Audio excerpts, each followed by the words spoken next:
Fellini's 8.5 is, to me, the film that captures what it actually is like to be a film director, to make a movie. The strange thing about it is that I knew that was the truth long before I directed a film. And having now directed 1 or 2 films, I know it's even more truthful.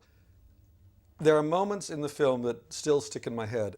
One of them is Mastroianni working his way down a corridor of the hotel where the production office is, and people coming out of doors trying to get his attention. And he's developed a little dance.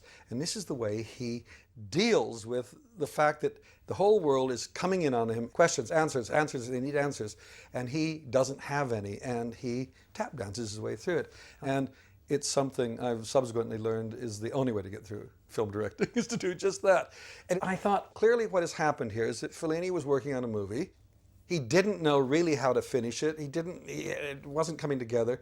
And so he wrote a movie about making a movie about a director who doesn't know how to make or finish his movie. And then he mixes all of that with his complex life. With his parents, with his girlfriends, with his wife. And you keep all this swirling around the fact that he's trying to make a movie and can't get to grips with it. And at the same time, you're trying to take all of these things and make them into the movie. And I think the last shot sums it up, where he's got all those characters of his life in a circle to Nino Rota's music, to the little boy who's leading the band, and they're going around and around. And that was Fellini, and that's what every film director is, that little boy. I mean, one of the things I try to use movies for is a way of not ever growing up, to always maintain a child's point of view of the world. I don't care what movie I make. It's trying to see the world with a sense of awe and amazement and surprise, and to sort of show the rest of the world how extraordinary the world is, because most films don't do that. And I think Fellini always did that. Dreams were clearly important to him. Dreams were a way of leaping out of the day-to-day problems and trying to get back to before the problems existed and hopefully resolving them in real life. The opening sequence is still one of the great opening sequences of any film ever made. To be trapped in a traffic jam with the world just compressed around you, and that need to escape from it and to climb out of a car that's filling up with some kind of bilious smoke while the world is watching, and then float off, and then suddenly being a kite or a balloon with a string around his leg being pulled down. And then you realize it's about a person with even a bigger problem.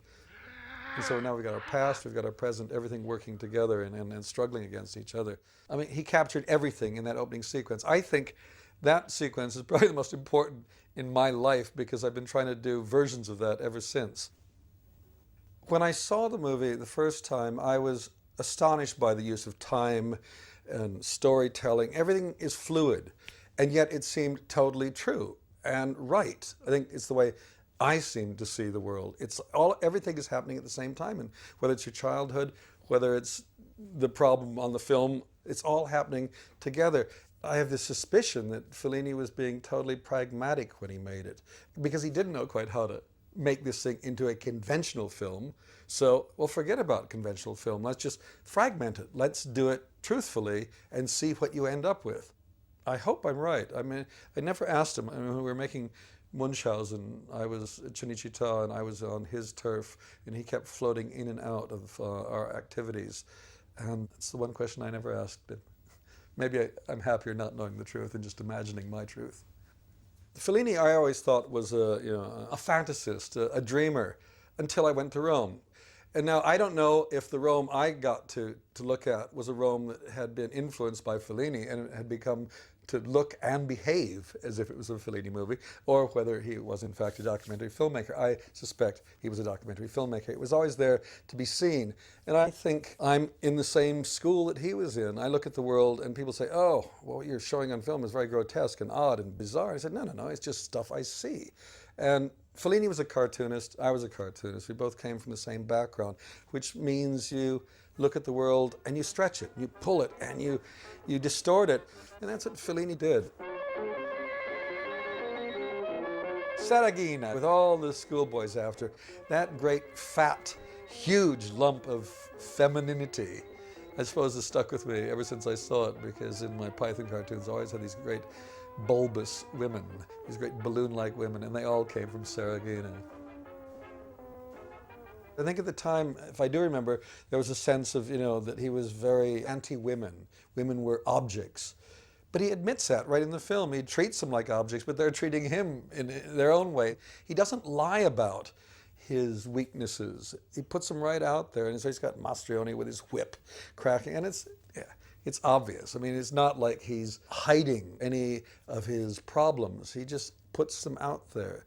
There's an upfrontness about Italians that I find extraordinary, and especially as an Anglo-Saxon Protestant, it frees me when I see that ancient culture. I mean, it's earth goddess, it's mother goddess. The female element is the most important thing in Italian culture. And Fellini has women at the center of everything he does. He's obsessed with them. They terrify him. He loves them. He hates them. They're mothers, they're virgins, they're daughters, they're whores, they're everything. It's this worship of the female in all of its glory. And the Italians do that better than anybody else, and I think they're the most honest. The rest of us in our more conscribed, safe worlds pretend we're not like that. 8.5 is Fellini's movie that sticks most with me. It may not even be my most favorite movie. There may be others that I like more, but it's the one that sort of struck such a deep chord, that was so truthful and lingering, that it's the one I will always refer back to. Even when Fellini falls on his face, and he's done it a few times with his films, there are always moments in them that will stand up against anything else out there. And they're the things that I think I remember. They're the little bits of shrapnel that go in a moment of just sheer clarity and brilliance and magic. And he's left more of those bits of shrapnel in my brain than most people have.